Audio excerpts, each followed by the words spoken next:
Welcome to Battell Park. This park is part of Mishawaka's Parks Department with so many fun things. Let's go investigate.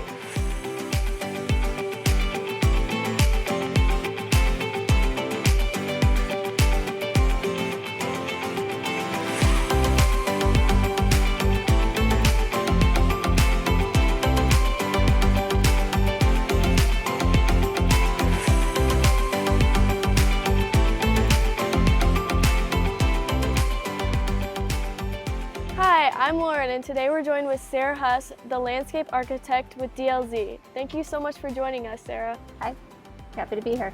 So, can you tell us what a landscape architect does? Yeah, basically we design all the things that you see around us, anything on a site, so anything from parking to sidewalks to playgrounds, trails, gardens.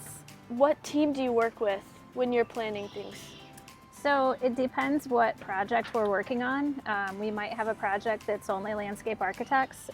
We might have a project that involves civil engineers to do the utilities that need brought to the site. We might have an architect on the project if we have a building. Sometimes we get into transportation projects where we might do streetscapes where we're working with roadway engineers, or designing aesthetics for bridges where we're working with bridge designers. So it's really kind of all over the board. Cool. So did you always knew you wanted to do this career? No, I actually switched when I went to college. I went to Purdue for pre-vet, and when I got there and got into the classes, I found I didn't really like it as much as I thought I was going to. And I had a friend that was in landscape architecture, and the more I learned about it, the more I thought it was a great fit. Great. So what is your favorite part about your job here at DLZ?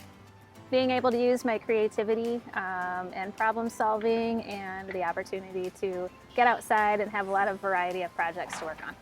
Fun. So can you tell us some different jobs that are available at DLZ? So DLZ is a multidisciplinary engineering and architecture firm, so we have a little bit of everything. We have civil engineers, mechanical engineers, electrical engineers, structural, and then we have architects as well. Okay. What training did you do to become a landscape architect? So to become a landscape architect, you need a high school degree as well as a college degree. You also have to practice for 3 years before you can become a licensed landscape architect. And then once you're licensed, you have to do continuing education every 2 years to maintain your license, similar to the engineers and architects that work at our company as well, to make sure that what we're designing is safe for everyone. That's cool. So why is landscaping important for our environment and in our community? So landscaping does a lot for the environment. It can help deal with stormwater, it helps reduce erosion, it can provide habitat, it helps keep our climate cool. From a community perspective, landscaping can help increase property values, which also helps with development within the communities, and our landscape architecture projects also create places where the community can gather, which I think is really important to building a strong community. So how do you decide what plants to use in a landscape design? So we take into account a number of things. We look at the site conditions, so whether there's a lot of water, whether it's really dry, shade and sun conditions, as well as the soil types. Some plants like things sandy, some things like more of a clay soil. We also think about where we're using them and what we're trying to accomplish with the planting. We might be trying to screen something, or we might be trying to highlight something. Maybe it's the entry to somewhere that you want something that's bright and pretty and draws attention to it. So it depends what that use is, as well as the environmental factors. So what different projects did you work at here at Battell Park? So we've actually worked on a number of projects here since about 2015. We did a memorial garden for a community member. We relocated a statue that was over at the old City Hall. We worked on the first phase of the Veterans Memorial, which you can see behind us. The new addition to the Veterans Memorial is also underway, just behind that. And then last summer, we completed a playground and spray pad at the other end of the park. Cool. So looking into the future, do you think you'll continue to make more projects here at Battell Park? So one of the things that's interesting about this park is that in 2015, the city asked us to take a look at this park and do some master planning, which means that we look at the park and we plan everything that they want within it, so that then they can see how they can fund the different projects and slowly work their way through the project. So that's what we've been doing with all the ones I just mentioned. And there are a couple more phases still to come.